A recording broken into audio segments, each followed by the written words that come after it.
ఒకసారి చూద్దాం. ఫస్ట్ ఈ 5వ తారీఖు వచ్చినటువంటి క్వశ్చన్స్ అండ్ 6వ తారీఖు ఎగ్జామ్లో వచ్చినటువంటి క్వశ్చన్స్ ఏంటంటే, మొదటి ప్రాంతీయ గ్రామీణ బ్యాంకు ఏది అని అడిగాడు. The first regional rural bank అని అడిగాడు అనమాట.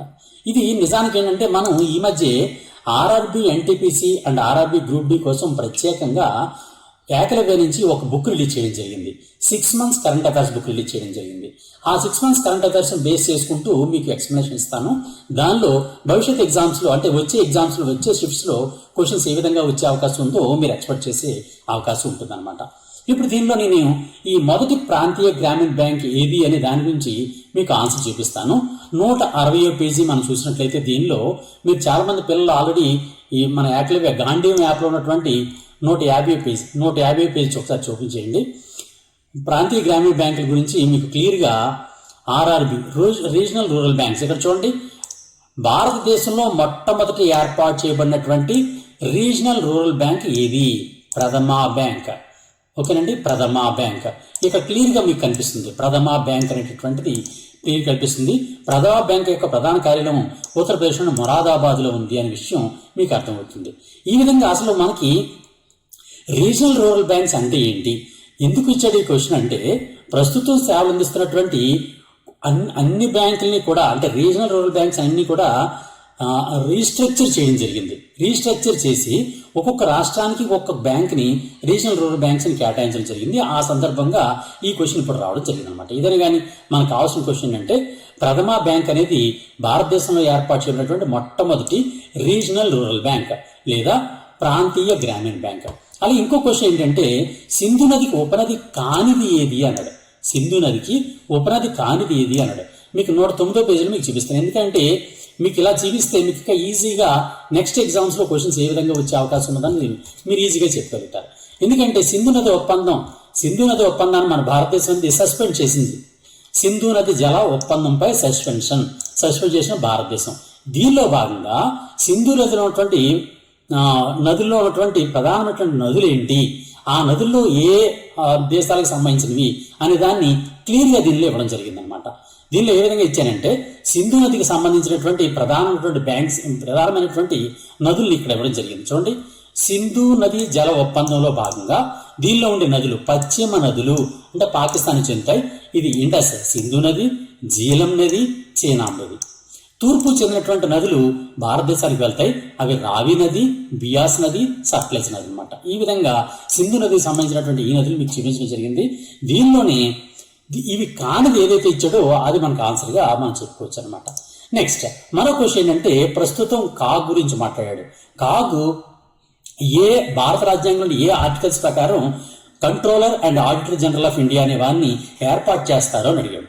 ఈ controller and auditor general of India గురించి మనం పూర్తిగా 318వ పేజీలో 318 పేజీలు ఇవ్వడం జరిగింది. 318 మనకి ఈ బుక్ అంతా కూడా, ఈ పీడిఎఫ్ అంతా కూడా మీరు ఈజీగా డౌన్లోడ్ చేసుకొని ప్రింట్ తీసుకునే విధంగా మనం గాంధీయం యాప్లు ఇచ్చామండి. మీరు గాంధీయం యాప్ చూసినట్లయితే ఇదంతా మీకు అవైలబిలిటీ ఉంటుంది. 318 పేజీలో కంట్రోలర్ అండ్ ఆడిటర్ జనరల్ గురించి మనం క్లియర్గా ఇవ్వడం జరిగింది. కంట్రోలర్ ఆడిటర్ జనరల్ ఎవరు, ప్రస్తుతం కంట్రోలర్ ఆడిటర్ జనరల్ ఎవరున్నారు అన్నది క్లియర్గా ఇచ్చారు. కంట్రోలర్ అండ్ ఆడిటర్ జనరల్ గురించి ఇక్కడ మనం క్లియర్గా మెన్షన్ చేయడం జరిగిందనమాట. ఓకే, నెక్స్ట్ అలాగే అదే సందర్భంలో ఇక్కడ టేబులర్ ఫార్మ్లో 2024లో నవంబర్లోని, డిసెంబర్లోని అలా ప్రతి నెలలో కూడా ఏ నియామకాలు అయ్యాయి, అపాయింట్మెంట్స్ ఏంటాయి అన్నది క్లియర్గా ఒక టేబులర్ ఫార్మ్లో ఇవ్వడం జరిగింది. ఆ టేబుల్ని కూడా తప్పనిసరిగా మీరు చదువుకోండి, దాని ప్రకారం క్వశ్చన్స్ కూడా వస్తాయి. నెక్స్ట్ 2024 ప్రపంచ చెస్ ఛాంపియన్షిప్ గురించి అడిగాడండి. 2024లో ప్రపంచ చెస్ ఛాంపియన్ ఎవరు? మనకి డి గుకేష్ గారు ఈ చెస్ ఛాంపియన్గా వచ్చారనే విషయం మనకు తెలిసింది. దాన్ని 304 పేజీలో మీకు క్లియర్గా కనిపిస్తుంది. 304 పేజీ మీరు ఓపెన్ చేసినట్లయితే 304లో క్లియర్గా ప్రపంచ చెస్ ఛాంపియన్ గుకేష్. ఇటీవల ప్రపంచ చెస్ ఛాంపియన్గా ఎవరు గెలుపొందారు? గుకేష్ దొమ్మరాజు. ఎవరిపై గెలుపొంది ఇటీవల భారతదేశానికి చెందినటువంటి గుకేష్ దొమ్మరాజు ప్రపంచ చెస్ ఛాంపియన్గా ఆవిర్భవించారు. చైనాకు చెందినటువంటి డింగ్ లిరిన్. ఈ విధంగా 2024 ప్రపంచ చెస్ ఛాంపియన్షిప్ గురించి కూడా గుకేష్ గారి విషయాన్ని మనం ఇక్కడ ఇవ్వడం జరిగింది. దీన్ని కూడా మీరు జాగ్రత్తగా చదువుకోవాలి.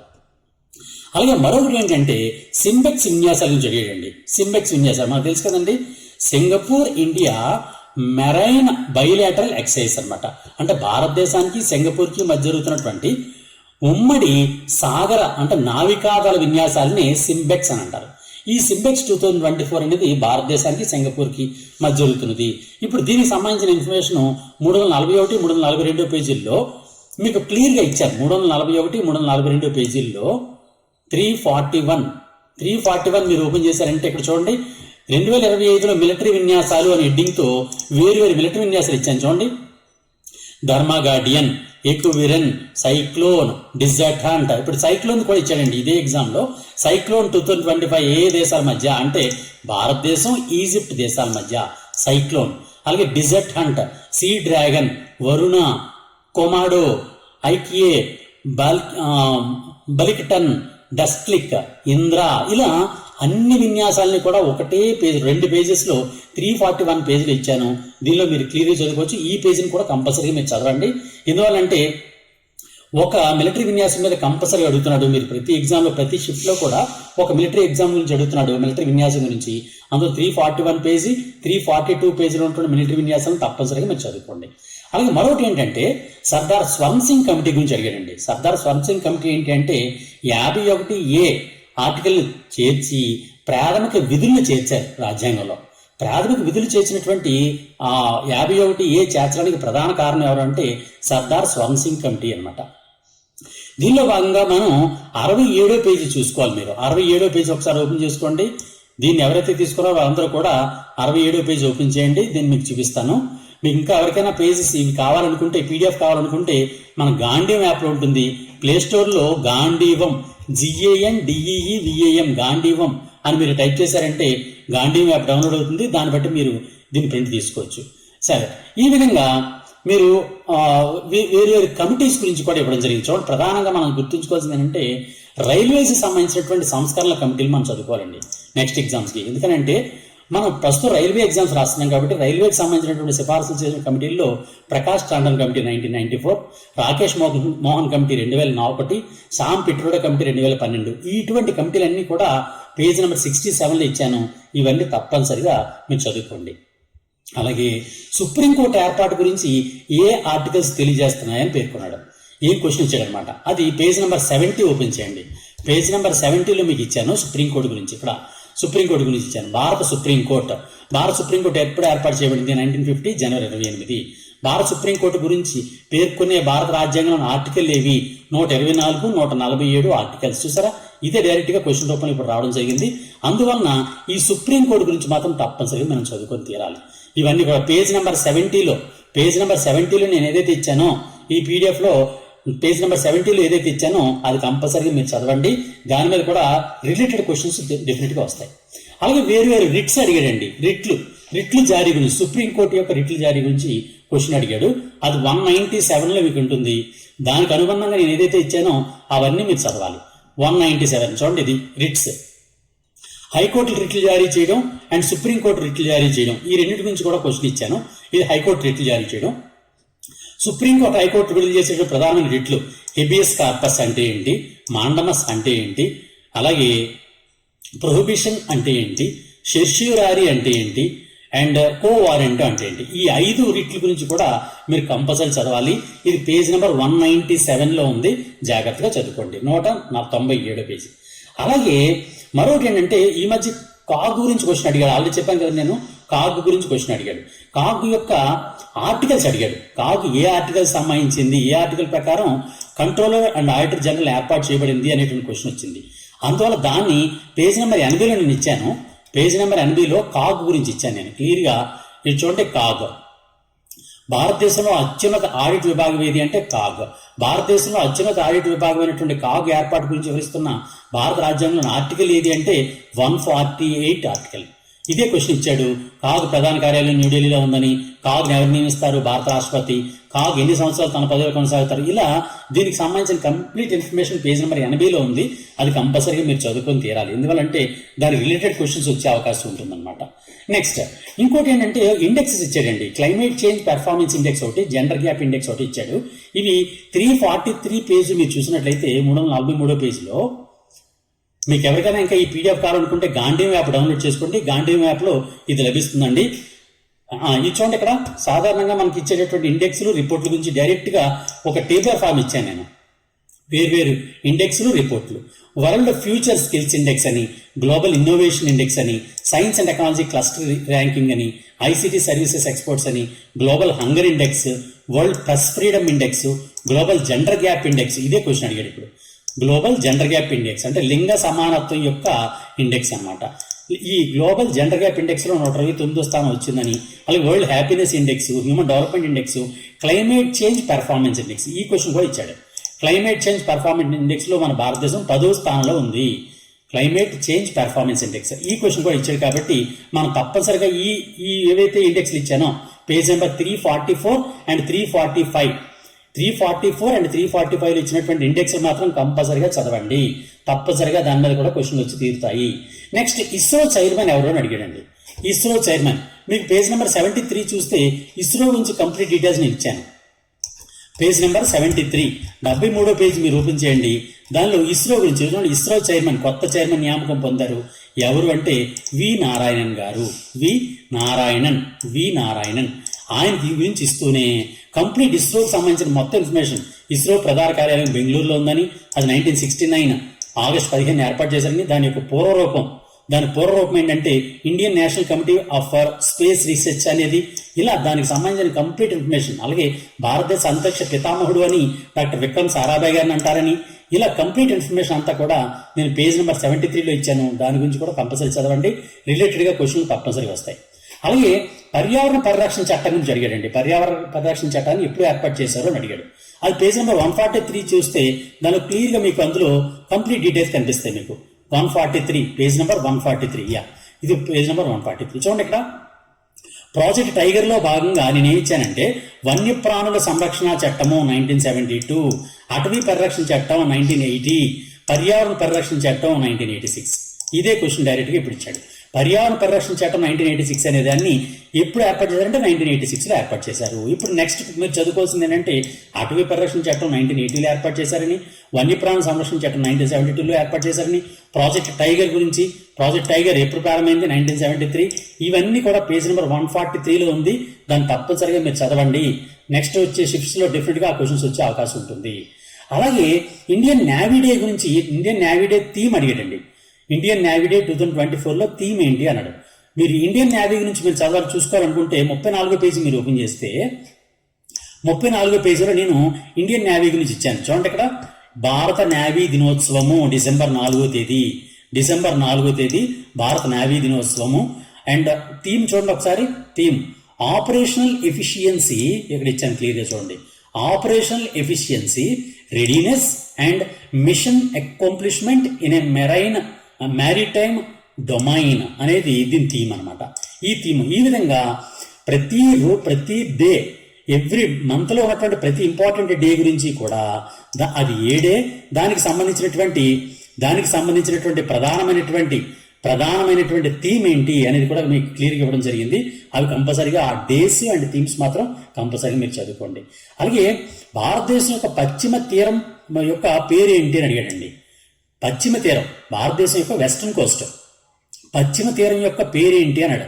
దాన్ని మీరు 131వ పేజీ ఓపెన్ చేస్తే 131వ పేజీ చూడండి ఎంత జాగ్రత్తగా క్లియర్గా ఇచ్చాను నేను. భారతదేశంలో వివిధ తీర ప్రాంతాల యొక్క పేర్లు. తూర్పు తీరంలోని ఉత్తర భాగాన్ని నార్థన్ సర్కార్స్ అంటారు, తూర్పు తీరంలోని దక్షిణ భాగాన్ని కోరమండల్ అంటారు, ఒడిస్సా ప్రాంతాన్ని ఉత్కల తీరం అంటారు, కర్ణాటకని కర్ణారా తీరం అంటారు, కేరళని మలబార్ తీరం అంటారు, మహారాష్ట్రని గోవాని కొంకణ్ అంటారు, గుజరాత్లో కచ్ అండ్ కతియావార్ అంటారు అని క్లియర్గా టేబుల్ ఫామ్ ఇచ్చాను. దీని మీద క్వశ్చన్స్ వచ్చాయి. ఇప్పుడు ఒక క్వశ్చన్ వచ్చింది కాబట్టి ఇది తప్పనిసరిగా మీరు చదవండి. ఇది పేజ్ నెంబర్ 131 131వ పేజీలో ఉంది. అది తప్పనిసరి చదవండి. అలాగే ఇలా సంబంధించినటువంటి ప్రతి ఎగ్జామ్లో వచ్చే ప్రతి క్వశ్చన్ కూడా మనం ఇవ్వడం జరిగింది. మీకు ఇదంతా ఎవరికైనా కావాలనుకుంటే పీడిఎఫ్ని గాంధీయం యాప్ డౌన్లోడ్ చేసుకోండి తప్పనిసరిగా. దానిలో వీడియో కోర్సెస్ ఉన్నాయి అండ్ ఈ పీడిఎఫ్ మెటీరియల్ కూడా ఉందన్నమాట. తప్పనిసరిగా ఈ పీడిఎఫ్ని మరి వీడియో కోర్సులు మీరు చదివారంటే కంపల్సరిగా హైయెస్ట్ మార్కులు మీరు సంపాదించి తీరుతారు. నెక్స్ట్ అదేవిధంగా నాతులా పాస్ గురించి అడిగాడండి. ఇండియా చైనా మధ్య ఉన్నటువంటి నాతులా పాస్ గురించి అడిగాడు. ఇండియా చైనా గురించి నాతులా పాస్, దాని గురించి కూడా మనం పూర్తి డీటెయిల్స్ ఇవ్వడం జరిగింది. దానికి నెక్స్ట్ నాతులా పాస్ గురించి ఎక్కడ ఇచ్చామంటే పేజ్ నెంబర్ 119 అండి, 119 పేజీలో ఇచ్చాం. ఇది జనవరి అక్టోబర్ బుక్ లో అంటే 2024 మెటీరియల్ ఇవ్వడం జరిగింది. దాని 119 పేజీ ఇచ్చామండి. 119 పేజీ 2024 మొత్తం టోటల్ 2025 బుక్ లో 119 పేజీ మీరు ఓపెన్ చేస్తే 119 పేజీ ఇక్కడ ఉంది చూసారా. భారత రైల్వే గురించి మొత్తం డీటెయిల్స్ ఇచ్చాం ఇక్కడ. దీనిలో కంప్లీట్ గా భారత రైల్వే గురించి ఇచ్చాం. అంతేకాకుండా ఇక్కడే చైనా గురించి కూడా, చైనా ఇండియా బార్డర్స్ గురించి కూడా ఇవ్వడం జరిగిందనమాట. దానికి సంబంధించినటువంటి ఇన్ఫర్మేషన్ మనం ఇక్కడ చూసుకోవచ్చు, దీన్ని మీరు చూసుకోవచ్చు. ఈ విధంగా అంతేకాకుండా మేఘాలయలో ఉన్నటువంటి గ్రామీణ నాట్యాల గురించి క్వశ్చన్ అడిగాడండి. ఇది పేజ్ నెంబర్ 304, 304 పేజీ మీరు ఓపెన్ చేస్తే 304 చూడండి. ఇక్కడ ఫోక్ డాన్సెస్ ఆఫ్ ఇండియా, భారతదేశం యొక్క గ్రామీణ నాట్యాలు అని చెప్పి, ఆంధ్రప్రదేశ్ యొక్క నాట్యాలు ఏంటి, అరుణాచల్ ప్రదేశ్ నాట్యాలు ఏంటి, అలా ప్రతి రాష్ట్రానికి సంబంధించినటువంటి నాట్యాలను ఇవ్వడం జరిగింది. దానిలో భాగంగానే మేఘాలయ చూడండి, ఇక్కడ మేఘాలయ, ఈ మేఘాలయకు సంబంధించినటువంటి నాట్యాల గురించి ఇప్పుడు క్వశ్చన్ అనేది రావడం జరిగిందనమాట. అందువల్ల ఈ విధంగా ఇదే మేఘాలయకు సంబంధించినటువంటి రాష్ట్రానికి సంబంధించిన నాట్యాల గురించి మీరు తప్పనిసరిగా చదువుకొని తీరాలి. అలాగే కేన్స్ ఫిల్మ్ ఫెస్టివల్ గురించి అడిగాడండి. కేన్స్ ఫిల్మ్ ఫెస్టివల్ ఎక్కడ జరిగింది అన్నాడు. అది మీరు పేజ్ నెంబర్ 12 ఓపెన్ చేస్తే పేజ్ నెంబర్ 12లో కేన్స్ ఫిల్మ్ ఫెస్టివల్ గురించి మీకు ఇచ్చాను నేను క్లియర్గా. ఇక్కడ చూడండి, Cannes film festival 2024. Cannes film festival 2024 ఎప్పుడు జరిగిందంటే 2024 మే 14, 25 జరిగింది. ఇటీవల నిర్వహించబడిన Cannes film festival jury president ఎవరున్నారు అండ్ ఇవన్నీ కూడా డీటెయిల్స్ కంప్లీట్ గా కేన్స్ ఫిల్మ్ ఫెస్టివల్ నుంచి కంప్లీట్ గా ఇక్కడ మీకు పేజ్ నెంబర్ 12 పేజ్ ఇచ్చాను. అందులో దానికి సంబంధించిన ఇన్ఫర్మేషన్ మీరు అక్కడ కంపల్సరీగా చదువుకోండి. అలాగే మనం 2030 నాటికి భారత పునరుత్పాదక ఇంధన సామర్థ్యం గురించి క్వశ్చన్ అడిగాడండి. అది పేజ్ నెంబర్ 125 మీరు ఓపెన్ చేసుకొని 125లో నేను ఏదైతే ఇచ్చానో దాన్ని తప్పనిసరిగా మీరు చదవాలి. 125 పేజ్ నెంబర్ 125లో దీనిలో మీరు చూస్తే చూడండి, ఇక్కడ 2030 నాటికి పునరుత్పాదక ఇంధన సామర్థ్యాన్ని 9 గిగావాట్లకు పైగా పెంచాలని లక్ష్యంగా పెట్టుకున్న బొగ్గు రంగము, ఇలా పునరుత్పాదక శక్తి గురించి క్లియర్ గా ఇక్కడ మనం మెన్షన్ చేయడం జరిగింది అనమాట. ఇలా ప్రతి ఎగ్జామ్ లో కూడా మనం ఇచ్చినటువంటి ఈ క్వశ్చన్స్ ఉన్నాయి కదండి, ఈ క్వశ్చన్స్ అన్ని కూడా మాక్సిమం క్వశ్చన్స్ అన్ని కూడా మన ఏకలవ్య బుక్ నుంచి రావడం జరిగింది. ఏకలవ్య బుక్ ని ఈ విధంగా మనం మీకు కావాలనుకుంటే తప్పనిసరిగా గాంధీ మ్యాప్, ఇదేనండి బుక్, ఇది మీరు గాంధీ మ్యాప్ లో PDF ఉంటుంది. మీరు బుక్ తెప్పించుకోవాల్సిన అవసరం లేదు. తప్పనిసరిగా డౌన్లోడ్ చేసుకొని మీరు ప్రింట్ తీసుకోవచ్చు, లేదా డైరెక్ట్ గా చదువుకోవచ్చు. మీరు దానికోసం ఏం చేస్తారంటే ప్లేస్టోర్లోకి వెళ్ళి గాంధీవం గాంధీవం ప్లేస్టోర్లోకి వెళ్ళి